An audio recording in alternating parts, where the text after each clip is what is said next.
ಈಗ ಮಳೆ ಬಂದ್ಬಿಡ್ತು ಸರ್, ಕಂಪ್ಲೀಟ್ಲಿ ವಾಶ್ಔಟ್ ಆಗೋಯ್ತು. ಪರಿಸ್ಥಿತಿ ಏನಾಗುತ್ತೆ? ಮುಂಬೈ ಇಂಡಿಯನ್ಸ್ 15 ಆಗ್ತಾರೆ, ಡೆಲ್ಲಿ ಕ್ಯಾಪಿಟಲ್ಸ್ 14 ಆಗ್ತಾರೆ. ಓಕೆನಾ? ಎರಡು ತಂಡಗಳು ಲಾಸ್ಟ್ ಗೇಮು ಜೈಪುರಲ್ಲಿ ಆಡ್ತಾರೆ ಅಗೇನ್ಸ್ಟ್ ಪಂಜಾಬ್ ಕಿಂಗ್ಸ್. ಮುಂಬೈ ಆ ಪಂದ್ಯನ 1 ರನ್ನಿಂದ ಗೆದ್ರು ಅಂದ್ರು ಅವ್ರು 17 ಪಾಯಿಂಟ್ ಆಗ್ಬಿಡ್ತಾರೆ, ಅವ್ರು ಕ್ವಾಲಿಫೈ ಆಗ್ತಾರೆ.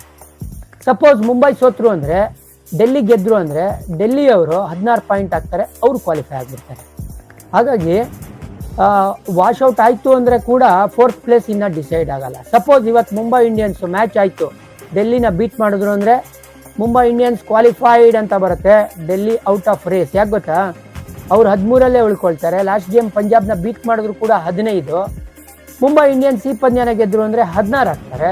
ಸೊ ಪಾಯಿಂಟ್ಸಲ್ಲೇ ಕ್ವಾಲಿಫೈ ಆಗ್ಬಿಡ್ತಾರೆ ಮುಂಬೈ ಇಂಡಿಯನ್ಸ್. ಈ ಸತಿ ನೆಟ್ ರನ್ ರೇಟ್ ಯಾವುದಕ್ಕೆ ಲೆಕ್ಕ ಬರುತ್ತೆ ಅಂತ ನನಗನ್ನಿಸ್ತಾ ಇದೆ ಅಂದರೆ, ಮೇ ಬಿ ಸೆಕೆಂಡ್ ಪೊಸಿಷನ್ನ ಡಿಸೈಡ್ ಮಾಡೋಕ್ಕೆ ನೆಟ್ ರನ್ ರೇಟ್ ಬರ್ಬೋದು ಅಂತ ಅನಿಸ್ತಾ ಇದೆ. ಯಾಕೆ ಗೊತ್ತಾ? RCB and Punjab kings same ಪಾಯಿಂಟ್ಸಲ್ಲಿ ಇದ್ದಾರೆ ಈ ಹಂತದಲ್ಲಿ. ಬಟ್ ಪಂಜಾಬ್ ಕಿಂಗ್ಸ್ಗೆ 2 ಬಲಿಷ್ಠವಾದ ತಂಡಗಳನ್ನ ಎದುರಿಸ್ಬೇಕು, ಒಂದು DC ಇನ್ನೊಂದು MIA. ಆದರೆ RCB ಎದುರಿಸ್ಬೇಕಾಗಿರೋದು SRH ಆ್ಯಂಡ್ LH. ಆ ಒಂದು ಅಡ್ವಾಂಟೇಜ್ RCB.